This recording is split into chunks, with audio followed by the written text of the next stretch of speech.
जरा सोचिए, एक एकदम सुनसान द्वीप और कोई वहां फंसा हुआ है।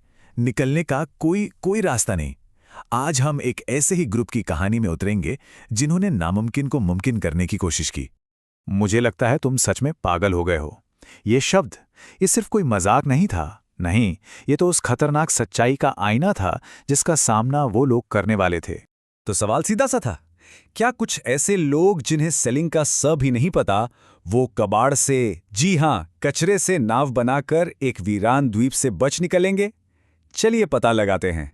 तो चैलेंज था क्या? मतलब ये लोग एक ऐसी जगह फंसे थे, एक द्वीप पर, जहां से निकलने का सिर्फ और सिर्फ एक ही रास्ता था, खुद एक नाव बनाना और फिर मीलों तक फैले खतरनाक समंदर को पार करना। तो एक तरफ तो थे कुछ यूट्यूबर्स जिन्हें, जैसा मैंने बताया, नाव चलाने का कोई तजुर्बा नहीं था, और दूसरी तरफ मीलों लंबा उफनता हुआ समंदर। सच कहूं तो यह मुकाबला शुरू होने से पहले ही एक तरफा लग रहा था। लेकिन रुकिए, नाव बनाना तो बात की बात थी। उससे भी पहले एक बहुत बड़ी चुनौती थी, और वो थी उस द्वीप पर बस जिंदा रहना। भागने का सपना तो बहुत दूर की कौड़ी थी। पहले तो उन्हें हर पल मौत से जूझना था। और मुश्किलें, अरे वो तो जैसे लाइन लगाकर खड़ी थी, एक के बाद एक। पीने का पानी तेजी से खत्म हो रहा था, जहरीले सांप और मकड़ियां हर तरफ थीं, और ऊपर से वो झुलसा देने वाली गर्मी जो बस हिम्मत तोड़े जा रही थी। टीम को बहुत जल्दी एहसास हो गया था कि वो कितनी बड़ी मुसीबत में पड़ चुके हैं, और उनकी ये हताशा उनके ही शब्दों में साफ झलकती है।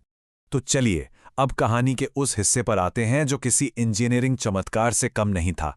कैसे कैसे कचरे को एक उम्मीद की नाव में बदल दिया गया। देखिए, उनका प्लान 4 हिस्सों में बटा था। सबसे पहले उन्होंने एक छोटा सा प्रोटोटाइप, एक मॉडल बनाया, ये देखने के लिए कि उनका डिजाइन काम करेगा भी या नहीं। फिर शुरू हुई सामान की खोज। बांस, लकड़ी और पानी में बहकर आए प्लास्टिक के बैरल, जो भी मिला सब इकट्ठा किया गया। इसके बाद आया सबसे मुश्किल काम, सैकड़ों, जी हां, सैकड़ों गांठें लगाकर नाव के ढांचे को जोड़ना। और आखिर में सबसे जरूरी टेस्ट, नाव को पानी में उतारकर यह देखना कि भई ये तैरती भी है या नहीं। और पता है सबसे डरावनी बात क्या थी? ये पूरी की पूरी नाव सिर्फ रस्सियों के सहारे बंधी थी। सिर्फ रस्सियां। मतलब एक भी गांठ अगर ढीली पड़ जाती तो वो सब के सब उफनते समंदर के बीचों बीच डूब जाते। बस एक गांठ। लेकिन फिर वो पल आया जब उनकी बनाई नाव पहली बार पानी में उतरी और तैरी, कामयाबी से तैरी। टीम की खुशी का तो कोई ठिकाना ही नहीं था। महीनों की निराशा के बाद ये उम्मीद की पहली किरण थी। और अब कहानी अपने सबसे रोमांचक, सबसे खतरनाक मोड़ पर पहुंचती है। उनकी वो जानलेवा समुद्री यात्रा। पूरे 12 घंटे। जरा सोचिए, उन्होंने लगातार 12 घंटों तक चप्पू चलाया। ये कोई मामूली सफर नहीं था। ये तो उनकी हिम्मत और सहन शक्ति का सबसे बड़ा, सबसे कड़ा इम्तिहान था। लेकिन सफर शुरू होते ही मुश्किलें भी शुरू हो गईं। अभी पहला घंटा ही बीता था कि एक चप्पू टूट गया। करीब 4 घंटे बाद एक साथी समंदर की लहरों से इतना बीमार पड़ गया कि वो चप्पू चला ही नहीं पा रहा था। और 7 घंटे बीतते बीतते तो उनकी नाव लगभग रुक सी गई थी, और हिम्मत भी पूरी तरह जवाब देने लगी थी। हालात इतने बिगड़ चुके थे कि उनके लिए ये अब कोई चैलेंज नहीं रहा था। ये अब जिंदगी और मौत का सवाल बन चुका था, जैसा कि उनके इस एक वाकये से साफ है। और अब कहानी का वो हिस्सा आता है जो शायद सबसे ज्यादा दिल तोड़ने वाला है। जब मंजिल बस सामने ही थी, पर किस्मत ने अपना पासा फेंक दिया था। देखिए कैसे आखिरी के कुछ मिनटों में ही सारा खेल पलट गया।